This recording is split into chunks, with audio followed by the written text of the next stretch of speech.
What's up everybody, welcome to Money Management channel. My name is Andrei and today I'm gonna be doing an update on MMTLP and FINRA saga. I got the cash in the bag, stadium packed. Born a rock star in this life, gonna live it up. And on today's video guys, I will show you quite interesting update. I will show you some details about the work, how it might be done and how it is happening behind the scenes, and I will show you on the example of our two lawsuits. On top of that guys, I will show you the date that will happen in less than couple of weeks, and this date might be crucial for us according to some information from one of our community members. And at the end of this video, I will share some due diligence in regards to the actions that were made by FINRA. And that is a clear evidence that MMTLP case is a unique case on the market. So, and before we dive deep into all of this, guys, please hit the like button for YouTube algorithm and drop me a line in the comment section if you think my videos are valuable for you. And let's start with this tweet that was written by your favorite SGM, by Daniel. And just a couple of days ago, guys, I showed you his, wait a second, I will show you somewhere here. He published several several tweets with the interesting data that he collected and he was working on. And here it is. It is the volume, trading volume of MMTLP, MMAT and TRCH. And as you can see, this volume is extremely unusual. You can see that TRCH back in 2021, in February of 2021, had a tremendous spikes in volume, and definitely for now it might be another evidence of the illegal actions that was made by hedge funds. And let me quote you this. This is the third part of this investigation that was made by Daniel. He wrote, here is the MMAT chart in my TRCH and MMTLP format. First thoughts. There are numerous periods of statistically improbable behavior, ergo z greater than 5, then rarity is 1 in 3.5 million. This range volume is fairly consistent as MMAT drops from $10 to 10 cents. And I have to admit that in the comment section, basically in this thread, you can find a lot of quite interesting information. And guys, this information will be used in his litigation, and here is the clear statement of Daniel. Can't wait to present these giant graph boards to a jury in court. Normal. Now look at this. Awful, ridiculous, suspicious and effed. Clear as day, right? I bet the CAT and EBS data would help resolve any doubts about their actions.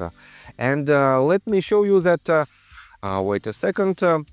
So let me show you right here that Matt G helped Daniel to identify the nature of the spikes, and he wrote, did you happen to map these spikes to promotions and offering cycles? Usually they directly relate to node conversations, offering whatever the terms are to reach a certain price to sell shares, warrants. Check the outstanding shares changes during this period for more clue. Yeah, so I wrote a post regarding the nominal quotient used for the Z-test, but I will look at that as well. It's a great tip. Regardless, I basically built a barn door for the Z-test, and the data still couldn't fit through it.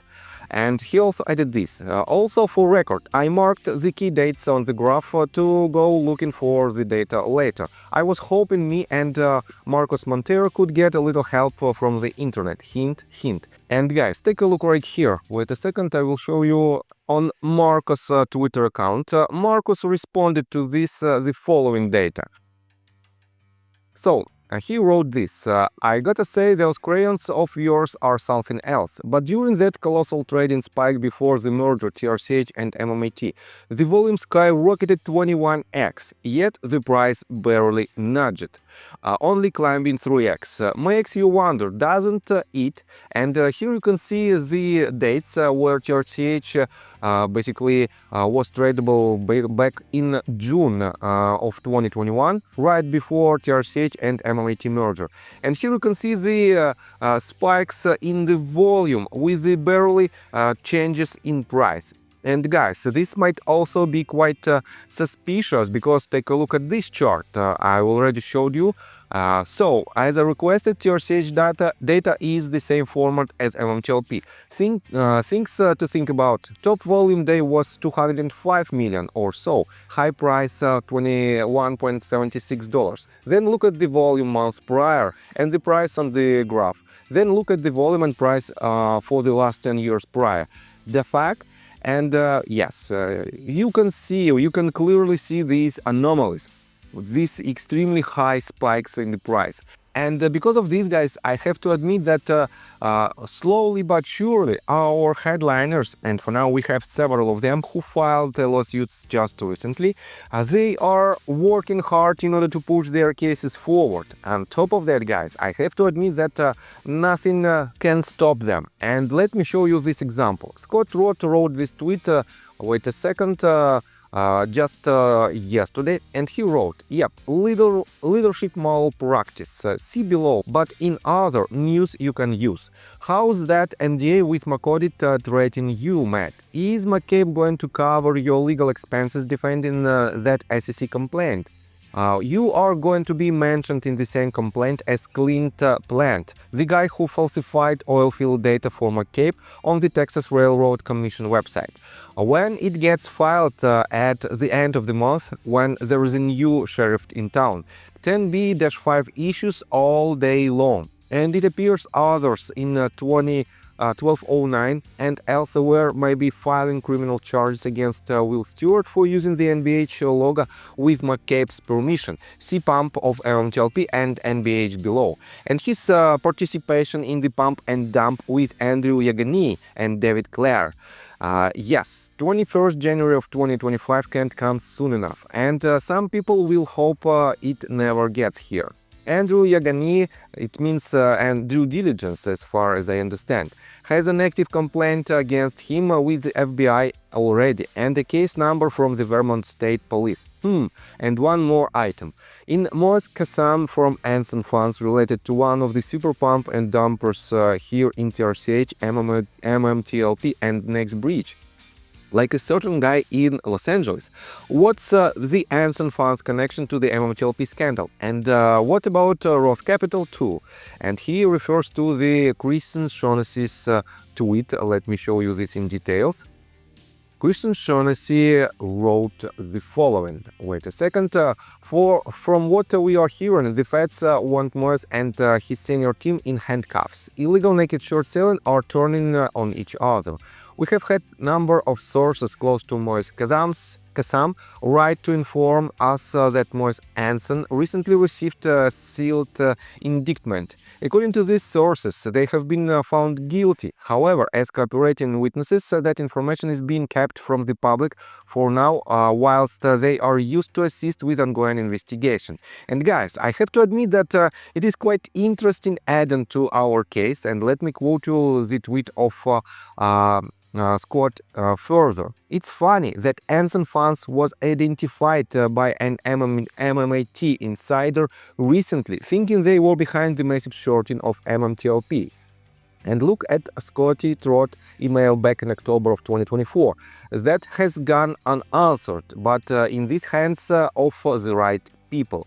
And he refers to the tweet of Will Stewart, where he also uses Next Bridge Hydrocarbons logo. And guys, you know that just recently Scott published, let's say, funny PR statement from allegedly from Next Bridge Hydrocarbons, and he uses the Next Bridge Hydrocarbons logo. And definitely I don't like this type of steps, because in my opinion it is just jokes, but these jokes might have consequences for Scott, and this means for his litigation. But at the same time, guys, he asks very legitimate questions. And let me quote you, let me show you this letter that he published and that was basically disclosed, what was written on October 18th of 2024.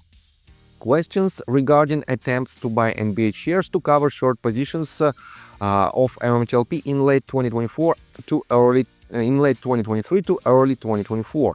So Let me quote you this. Gentlemen, I'm a shareholder in Exponential Hydrocarbons as a result of a deal between Meta Materials and Torchlight Energy in 2021 that led to a December 9, 2022 trading halt in MMTLP that left significant amounts of short positions unclosed in MMTLP. To date, these numbers are staggering. Or on about October 17th of 2024, I and several other investors in NBH elected to conduct an online survey of shareholders willing to commit their shares to a Nevada corporation mandated, as NBH is a Nevada corporation, 15% ownership group that could force the current NBH management to open its books.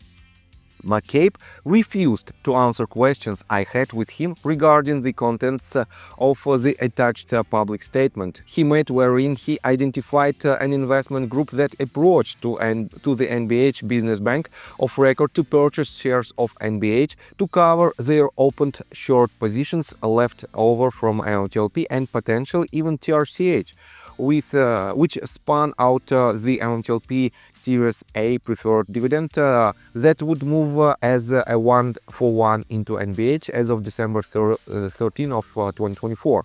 On October 17th of 2024, I received information from a credible individual that Anson Funds and/or one of its US business units was the company that approached McCabe. And guys, we don't know this information from McCabe himself, despite the fact that Scott directly asked him about this. So let me quote you further. I am now in litigation in Trott versus Rubinstein, and this information is material relevant to my case, confirms my theory of the case in many respects, and would be discoverable under US and Canadian law with a letter rogatory issued from the US District Court in Burlington, Vermont. I'm hoping those measures are not necessary, and you will simply answer the following questions. And here is these questions.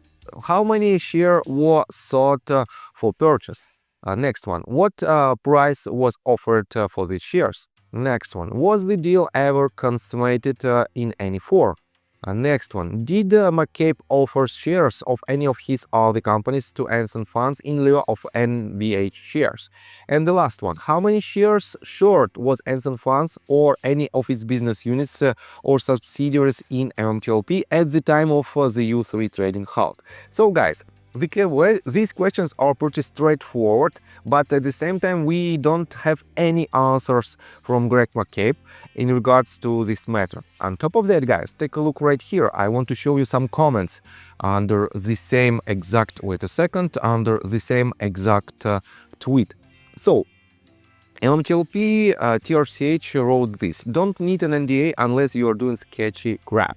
And another person wrote, it's an interesting legal question and I'm not a lawyer, but I can begin to imagine the conflict when an NDA without dollars attached runs into securities law that says you may not omit. And here's the answer from Scott himself. This is what Wes Christian uses as part of client agreement. The language is similar to his NDAs. See the problem? And he quoted this. As a general matter, Christian Levin represents many other companies and individuals. It is possible that during the time that Christian Levin is representing client, some of Christian Levin's present or future clients will have disputes with or matters advice to client. Client agrees that Christian Levin may continue to represent or may undertake in the future to represent existing or new clients in any such matter that is not substantially related to our work for client in this matter, even if the interests of such clients in those other matters are directly adverse to client.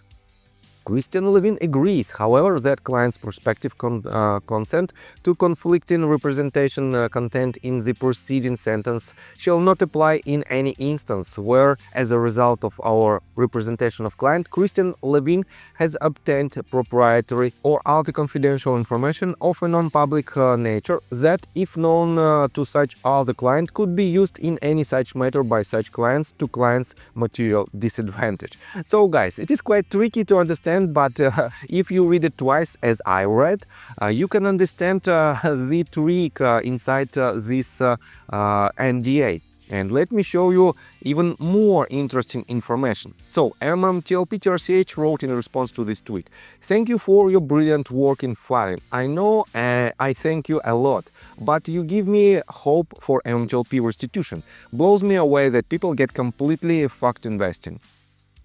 And Scott wrote this tweet, "And the second wave has much more talented and intelligent people than me. They are going to score in Texas and Connecticut. The biggest wild card in San Francisco after January the 20th. So guys, as you can see, he discloses this deadline, January the 20th, and the biggest wild card will be in San Francisco. Does it mean that we are about to see another lawsuit that will be filed somewhere these days, and we will find it out within just less than, I guess, 2 weeks? That is why, guys, stay tuned and subscribe to my channel if you don't want to miss this update. On top of that, guys, let me show you this very important and interesting due diligence that was made by RareDD. He wrote this: "Evidence. Aside from MMTLP, there is no other example of FINRA forcing an issuer to use a corporate action created by FINRA. Then on top of that, unilaterally revising that corporate action without input from the issuer. When FINRA U3 halted MMTLP, they called it an extraordinary event, but they didn't elaborate.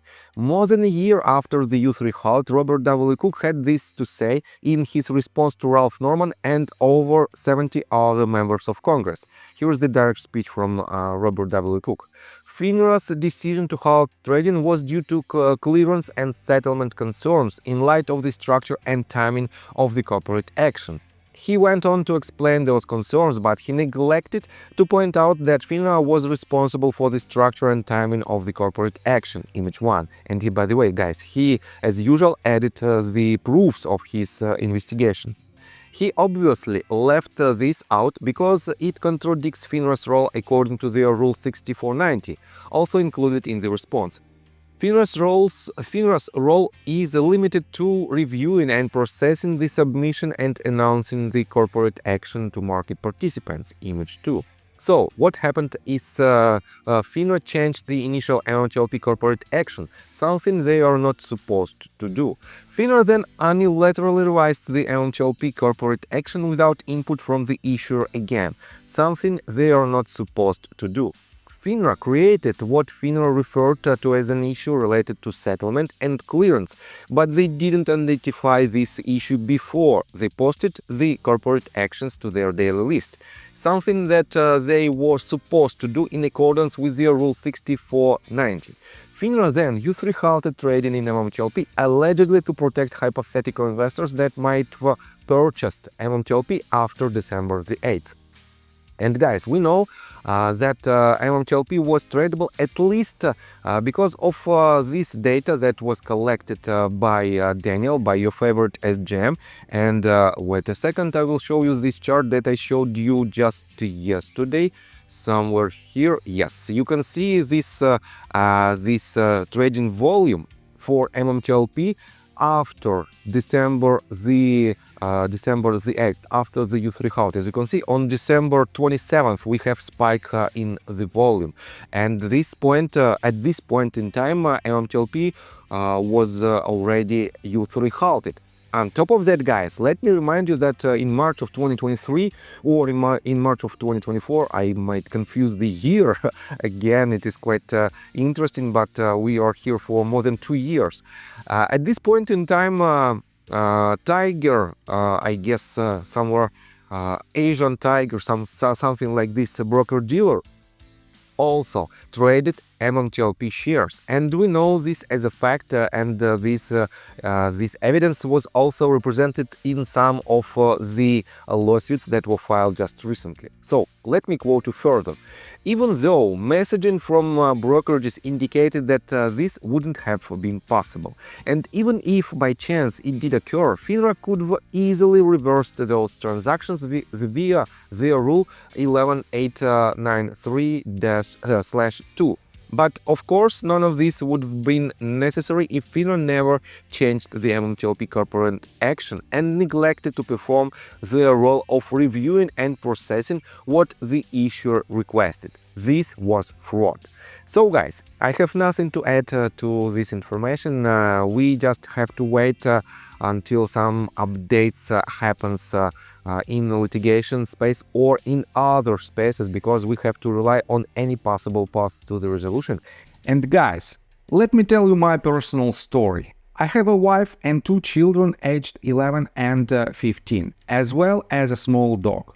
After 30 years of living in Russia near the Baikal Lake, we decided to move. Now we reside in Serbia.